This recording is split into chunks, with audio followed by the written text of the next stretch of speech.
Namaskaram, welcome to my channel VPK Nutrition, Mind Body Healing with Pushpa. In today's episode, I'm going to be talking about one of the Ayurvedic body types called the Vata dosha. Now again, I've talked about it in many videos before, but in today's episode, I want to focus more on what it is, what are some characteristics, why there's an imbalance in Vata, and because especially in this modern day when we're always running all the time with a lot of stress, it tends to get imbalanced so easily. And I will also talk about some of the health issues or how it manifests in our body, in our mind, and also share some diet and lifestyle tips for you to follow right away. So stay tuned.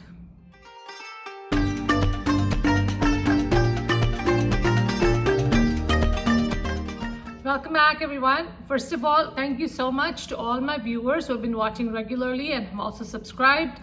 So if you haven't already done so, please consider subscribing. And if you like this video, please do share with your friends and family so they can also be benefited. So let's begin with today's topic. In today's episode, I'm going to be talking about one of the Ayurvedic body types. Now, Ayurveda, ancient science, medical science from India, divides us up into three main body types based on the 5 great elements. Again, a person can be just a single dominant body type, or they could have a combination of 2, or very rarely all 3 equal.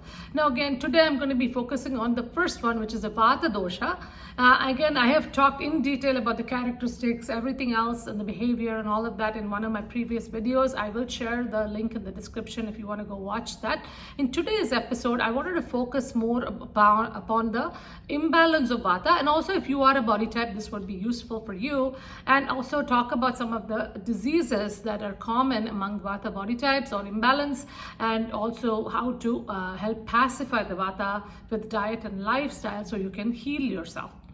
So first, I want to begin with what is Vata. Now, Vata is a Sanskrit word which means wind or something that moves. So Vata is related to movement. So everything, all the movement, it's a kinetic energy in the body. It is responsible for all of the movements in the body, like the circulation of the blood, the food going down the digestive tract, the elimination of waste products, urine, all of that leaves the body. Again, inspiration, expiration at the subtle level, the breathing, and then of course our distribution of nutrients to the rest of the body, and then the nerve conduction, the sending the nerve signals to the brain for the functions of the body, all of these things. So as you can see, it has a very important role in our body. So when the Vata gets imbalanced in the body, a lot of these systems start to get into trouble, and we see a lot of problems. Vata can also, if you are already a Vata body type, these things get affected much quicker, especially because you have the tendency to behave like a Vata person. Now, what does that mean? So usually Vatas are dominant in air and space elements, so they take on the properties of these 2 elements. So they're always moving, right? They're constantly moving. They walk fast, talk fast. They love to do these marathons and things like that. And again, when it comes to, they're very enthusiastic. They also take on a lot of projects. They're constantly working. They have a very poor memory. They sometimes forget to eat. Digestion is also very erratic. Now again, these are very brief things that I'm telling you. Of course, I've talked in detail, so you can definitely watch the other video.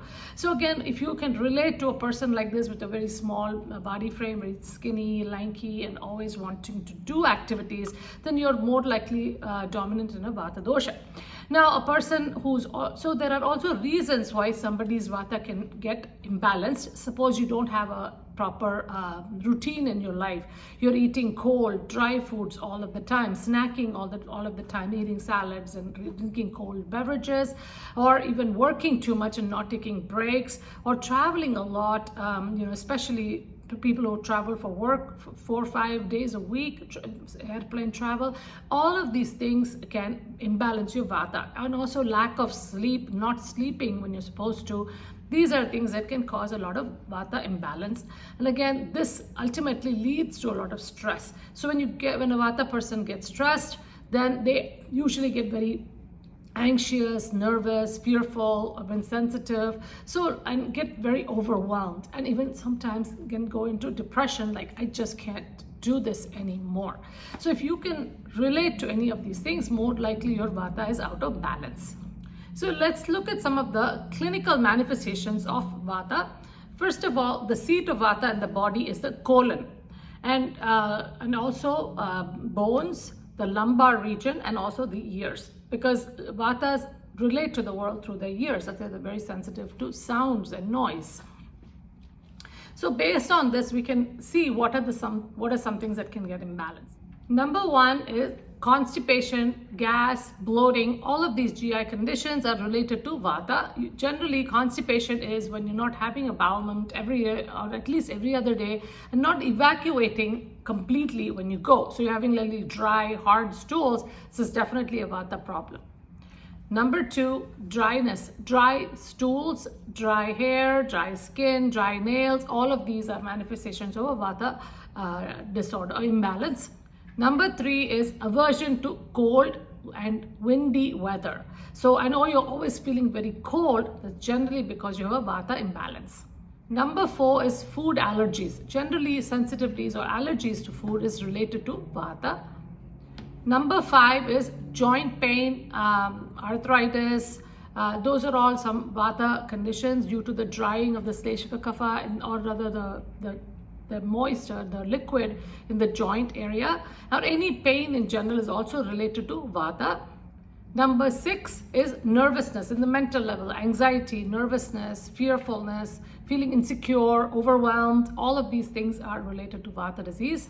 Number seven is PMS, especially in females. So again, there are also some disease conditions that you can think of based on what I talked about movement, like Parkinson's disease is one of them. And in the mental level, like Alzheimer's, dementia. So these are all related to Vata conditions. So if you don't if you haven't maintained yourself over the years when you're younger with a proper diet and lifestyle, you end up with this kind of these kinds of diseases later on in life. So that's why it's very important, especially if you're even younger, 30s, 40s, and try to decrease a lot of your stress and try to follow a proper lifestyle so you don't imbalance yourself in the future. Now again, Vata also is related to the stages of your life and your season. So even if you're not born a Vata, if you don't have imbalance, the stage of life also can push you in that direction. So when you're over 50, usually Vata stage kicks in, and so again you see all the dryness and cold, you're feeling cold, more sensitive to cold, more sensitive to a lot of things. That's because you're in the Vata stage of life. So these things start to manifest. Then the seasons also, the fall season is very much when the Vata energy starts to go up, the weather the leaves turn color, everything starts to get dry and cold and windy. So the Vata starts to accumulate in the body. And then when you get to the beginning of winter, Vata is completely full-blown accumulated if you haven't taken care of yourself. And then you suffer from a lot of these problems. So now that I've stated all of the issues that you can have, what is it that you can do? Obviously, diet is one aspect and lifestyle is the other aspect. And again, Ayurveda always says that you can always bring balance by following a proper pacifying lifestyle and diet. So I'm going to go through that with you and give you some tips that you can follow right away. So what is a Vata pacifying diet? First, I'm going to give you some guidelines for Vata pacifying diet, and then I'll kind of go through some of the food groups and what kind of fruits, vegetables, whole grains are very helpful for Vata. So here are some guidelines for Vata pacifying diet. Food should be fresh, warm, moist, and soothing. Number two, preferred taste is sweet, salty, and sour, and then decrease bitter, astringent, and pungent taste, which means not too many spicy foods. Number three, use spices in cooking to regulate the digestion, and mild spices like coriander, cumin, fennel, cloves, cardamom, things like that. Number five, choose nutritively strengthening diet, because usually Vatas tend to eat very little, so you want to make sure it's nutritionally dense. Number six, have frequent and regular meals considering your digestive capacity. If you're not able to eat too much, at least eat frequent meals, but make it more nutrient dense. Number seven, avoid too much fasting or dieting. This constant going up and down dieting or skipping meals can all cause a lot of imbalance in Vata. Number eight, is atmosphere should be very calm and serene. So you should mindful eating, sit down and enjoy a meal and not stand and eat or while you're running around or something like that. So those are some of the guidelines that I've mentioned for Vata. Now I'm going to go through some of the food groups and give you like specific foods that may be helpful in each of these food groups. Now first let's start with the vegetables. Vegetables such as asparagus, beets, carrots, cucumber, green beans, okra, onions and garlic sparingly, radishes a little bit, sweet potatoes, and also cooked green leafy vegetables. Again, no dry, not uncooked salads like spinach and things like that. Fruits, bananas, usually very ripe bananas, not the green ones. Berries, dates, mangoes, pineapple, peaches, grapes, plums, and all sweet fruits are good for Vata. Again, if you're eating apples, you make sure it is cooked or at least add some chaat masala or some spices to it to help with digestion. Grains, oats, rice is very good, basmati rice, quinoa and wheat. Again, of course, if you have a tendency to gain weight, then definitely cut down the amount of rice you're eating. Legumes, mung dal, the small yellow lentils are the most digestible, again well cooked. If you're eating any of the other lentils or the bigger beans, then at least cook it with bay leaves, soak it well, cook it with bay leaves and hing, asafoetida, which will help to remove a lot of the gas from the food. Meats, fish and chicken are okay, again smaller portions because of your digestion is very erratic and it's harder to digest meat. Dairy products, milk and yogurt are good, but then yogurt may be only for lunchtime, not for dinner, or you can beat it up with a lot of water and spices and make a buttermilk and drink it that way. That will be much healthier. Spices include ginger, fennel, cloves, cumin, mustard, black pepper, asafoetida, which is hing, and then garlic and coriander. Sweeteners, all sweeteners are acceptable. Oils, again, all oils are acceptable. Sesame oil, almond oil, ghee, and mustard oil are pretty good. Again, we're not talking about deep frying, but just for using cooking. Cooking methods, again, stir frying, make sure you cook it with some oil and water. Steaming is very good because you're including moisture. Roasting, maybe mildly, again, make sure it has enough moisture with it.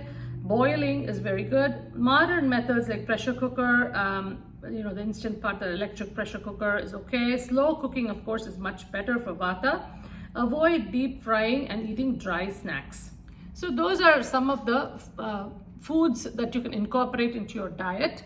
Now we'll talk about the lifestyle for Vata pacifying.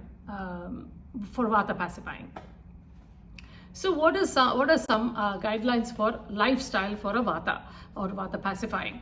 Number one would be daily routine, probably the most important thing. Again, this should be according to the Dosha Clock. I'll share the link in the description. I've talked in detail. So there's a timing for meals, activities, sleep, everything is given. So you have to follow that routine and kind of stick to that every day, number one.